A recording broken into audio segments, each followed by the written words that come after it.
Assalamualaikum warahmatullahi wabarakatuh. Alhamdulillah, segala puji milik Allah, Tuhan yang mengatur, yang memiliki alam jagat raya ini. Sebagai syukur kita manusia yang dikasih kesempurnaan oleh Allah, syukur dalam pengertian mentaati apa yang diperintahnya, menjauhi larangannya.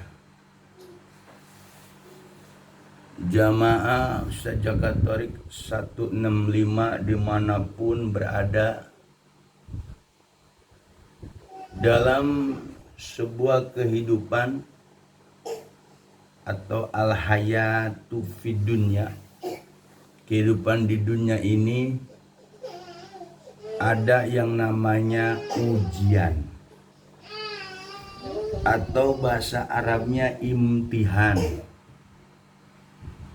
Ada sebuah makalah atau kata-kata, bil imtihan yuhanul mar'u au yukromu.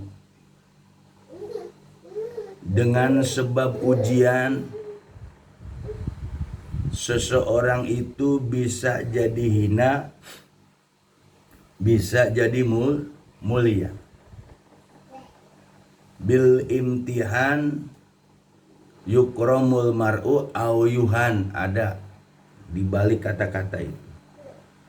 Dengan sebab ujian, seseorang bisa jadi mulia, bisa jadi hina.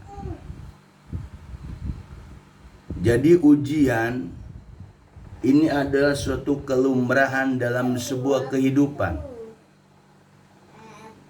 Ketika manusia lahir dari rahim seorang ibu, yang Allah katakan tidak memiliki ilmu pengetahuan, diberilah hati oleh Allah, diberilah pendengaran oleh Allah as-sam'u, diberilah oleh Allah pandangan, sehingga dengan modal pandangan dan telinga atau mata atau hati al-afidah, maka manusia tadi dia bisa mendengar di sekelilingnya dengan yang namanya sam'un tadi, yaitu pendengaran, atau disebut sam'un Allah, pendengaran Allah.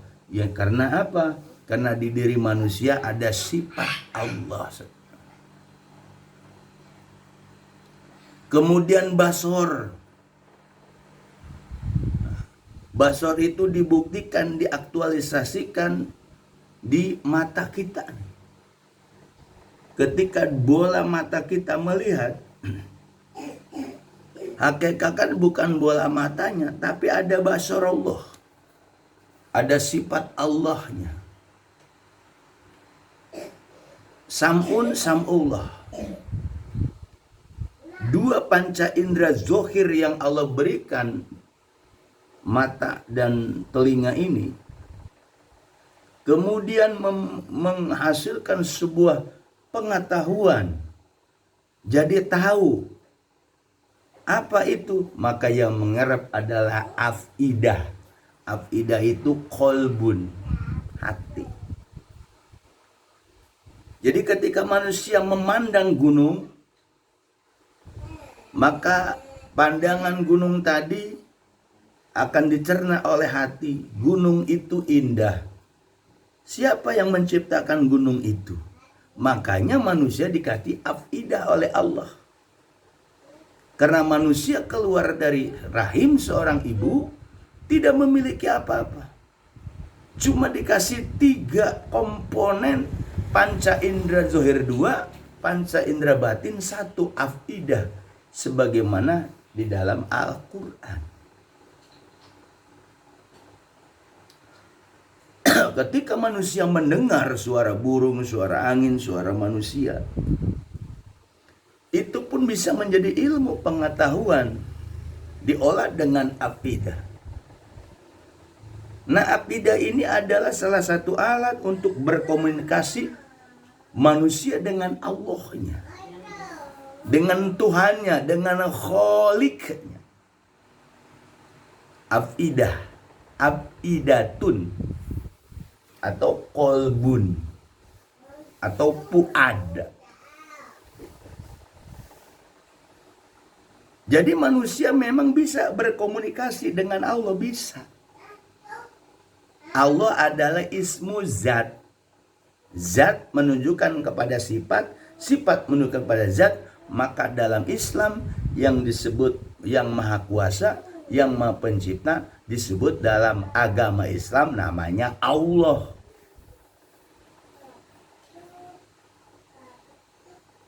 Ketiga komponen yang Allah berikan itu bisa diolah oleh manusia itu sendiri, ada di diri manusia sendiri. Kalau manusia itu mengakui bahwa pandangannya adalah sifatnya Allah, bahwa pendengarannya adalah pendengaran Allah, sehingga hatilah yang bisa mencerna dan berkomunikasi dengan Allah, maka dalam ilmu tasawuf, ilmu torekoh, hati aqidah itu tidak cukup, maka perlu yang namanya komponen yang lebih lembut yang disebut latifah. Latifah ini adalah kelembutan, di mana aqidah atau kolbu itu artinya bulak-balik, qallaba yuqallibu qalban, bahwa muqallib. Jadi Allah ya muqallibal qulub, qallib gitu. Wahai yang membulak-balikan hati, qallib, balikanlah. Jadi ketika manusia aqidah doang, nah itu belum cukup. Maka perlulah ketika manusia itu dewasa, sudah bisa menggunakan konek pendengaran dan pandangannya dan hatinya, maka manusia itu mulai dewasa. Ketika manusia sudah mulai dewasa, dari kecil, dari bayi sampai dewasa, maka di situ manusia dituntut untuk mengetahui siapa hakikat dirinya. Ketika manusia dituntut siapa hakikat dirinya, maka manusia itu perlu bahwa di dirinya ada rahasia Tuhan, rahasia Allah.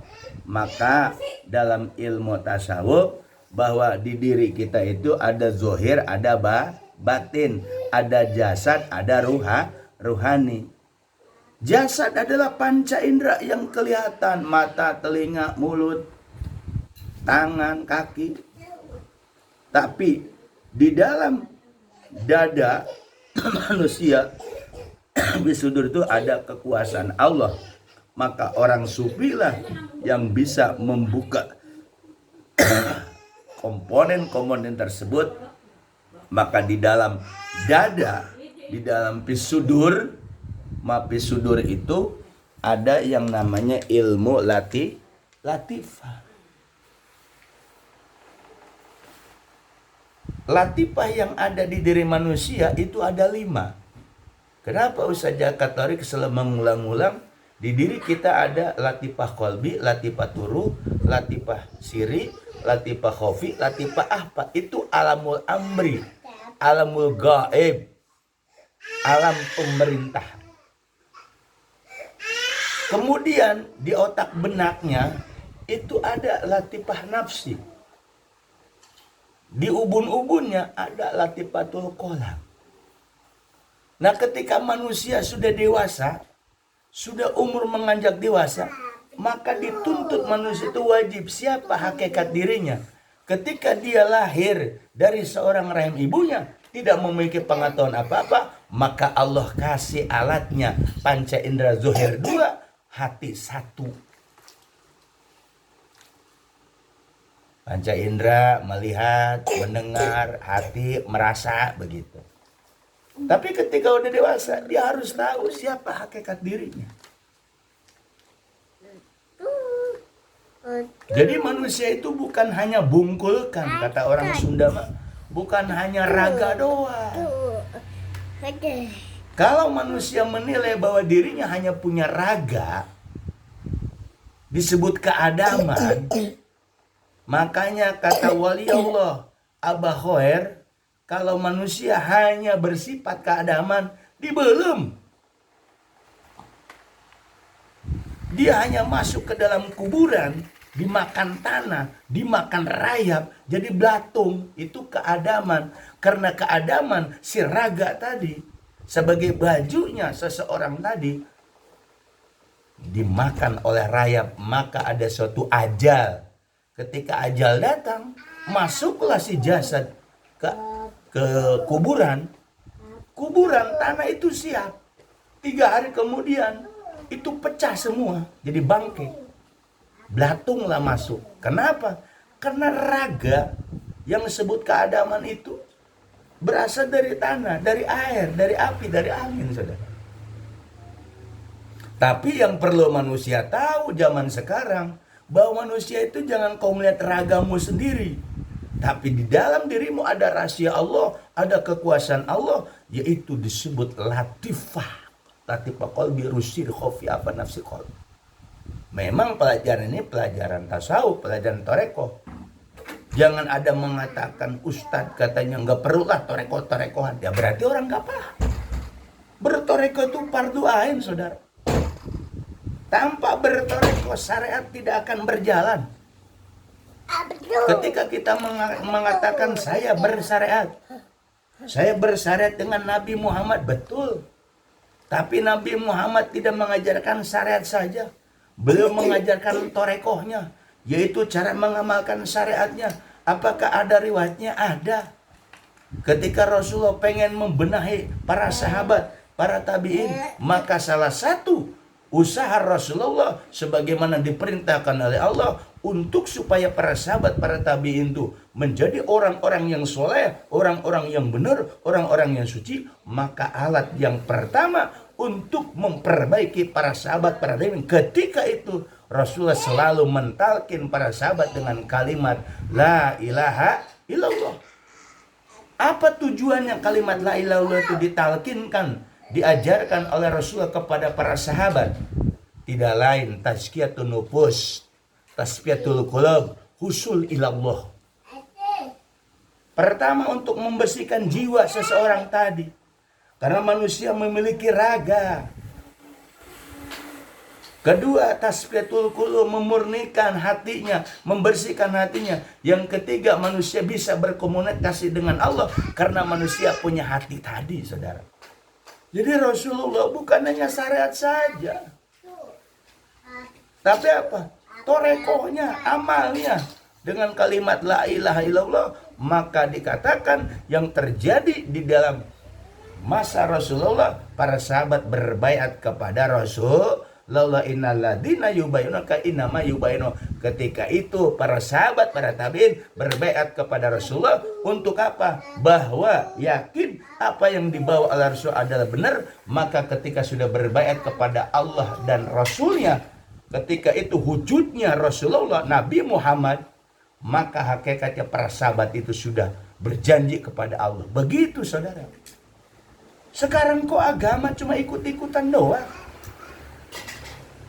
Apa yang udah ada aja. Ya itulah bahwa di Indonesia itu ketika pemimpin-pemimpinnya, tokoh-tokoh ulamanya, ketika dia hanya mengenal ilmu syariat saja, ilmu kitab-kitab fikih dari segi syariat, dia nggak mau beranjak ke toreko, sehingga turun-temurun lah. Sebenarnya ada syariat, ada toreko, ada hakikat, ada marifat. Tapi mereka, tokoh-tokohnya tidak mengajarkan seperti itu. Bahkan mereka skeptis, mereka benci, cukup syariat saja, nggak perlu toreko-toreko. Nah inilah yang terjadi, bahwa sehingga orang Islam itu hanya memahami Islam sebagai kulit saja, syariat saja. Padahal perlu yang namanya orang Islam itu kenal torekoh. Apa itu torekoh? Perjalanan rohani seseorang. Sholat tanpa torekoh, sholatnya ya raga doang. Kan ruh kita perlu sholat. Nah, perlu sholat ruh itu harus pakai ilmu toreko. Nah, toreko itu harus ada yang membimbing. Namanya walia mursida, saudara. Nggak cukup kiai, nggak cukup ustadz, nggak cukup ajengan. Mereka hanya mengajarkan ilmu raga, hanya mengajarkan ilmu kulit, ilmu syariat. Ilmu, hanya ilmu saja. Tapi untuk usul ke Allah itu perlu namanya wali yang mursyid, guru rohani. Orang sekarang mulai skeptis dengan hal itu. Nah, disitulah mereka karena turun-temurun hanya diurusin raga dan selalu tidak sampai kepada hal-hal yang untuk usul ke Allah itu harus ada gurunya lagi. Akhirnya terjadilah kebencian di masyarakat terhadap toreko. Ketika orang bicara toreko, dia bilang gak usah toreko, yang ada aja syariat. Sedangkan syariat itu tanpa toreko gak bisa. Karena syariatnya Nabi Muhammad itu akan dengan torekoh tadi akan dibawa menjadi hakikat, menjadi marifat, saudara. Inilah yang membuat skeptis umat akhirnya mengatakan bahwa agama Islam hanya ritual doang. Hanya seremonial doang yang terjadi seperti itu. Makanya anak-anak muda yang mereka sudah bertoreko, Anda nggak usah pesimis. Terus gaungkan Anda bertoreko. Ketika ada orang yang mengatakan sok-sok toreko, anak muda sok toreko syarat yang benar, berarti orang tadi ruhaninya belum hidup, saudara. Ruhnya belum hidup. Nah, di sini kenapa Ustaz Jaka Toreko mengatakan kalau orang ruhnya belum hidup benci kepada toreko? Kenapa? Setan, iblis itu. Ketika orang pengen meningkat derajat ruhaninya kepada Allah, kok mereka mengganjal? Nah, inilah di sini di pagi hari ini sekali lagi khususnya buat murid-murid Syekh Abdul Rahman yang mereka jiwa-jiwa muda, anak-anak muda yang sudah talqin berzikir, kau jangan mundur, saudara. Ketika kau sudah masuk toreko, masuklah tenggelam ke dalam bibahri toreko, ke lautan toreko. Kau akan mendapatkan mutiara-mutiara yang penuh dengan hal-hal yang rahasia-rahasia Allah. Ketika kau konsisten istiqomah dengan ajarannya, hanya satu zikir kita, la ilaha illallah, zikir hobi Allah, dan zikir siri khotaman dan bulanan.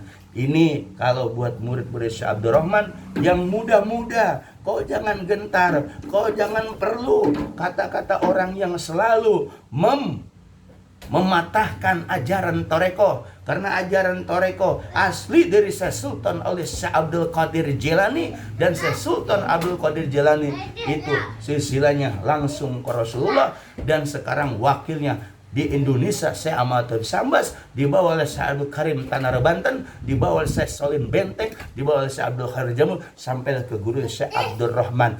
Itulah ajaran toreko suluk.